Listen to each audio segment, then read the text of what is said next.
नमस्कार, मी सचिन शिंदे. बघा एक सूचना आली बघा. आता ही सूचना काय आहे बघा, दिनांक कधी आली? दिनांक 14/1/2026. आता उमेदवारांसाठी एक सूचना आहे बघा. उमेदवारांना पवित्र पोर्टलवर नोंदणी म्हणजेच रजिस्ट्रेशन करण्यासाठी व नोंदणी केलेल्या उमेदवारांना स्वप्रमाणपत्र स्वप्रमाणित सेल्फ सर्टिफिकेशन करण्यासाठी 14/1/2026 पर्यंत मुदतवाढ देण्यात आली होती, म्हणजे दिली होती.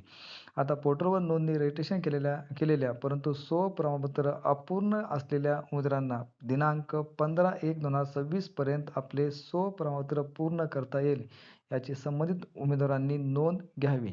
म्हणजे ह्याचा अर्थ बघा, तुम्हाला 14/1/2026 पर्यंत मुदतवाढ दिली होती. पण परत त्यांनी काय केलं बघा, की 15/1/2026 पर्यंत मुदतवाढ दिलेली आहे. आता ज्यांचं कुणाचं स्वप्रमाणपत्र अपूर्ण राहिलं असेल, अशांनी लवकरात लवकर स्वप्रमाणपत्र पूर्ण करून घ्यावे. धन्यवाद.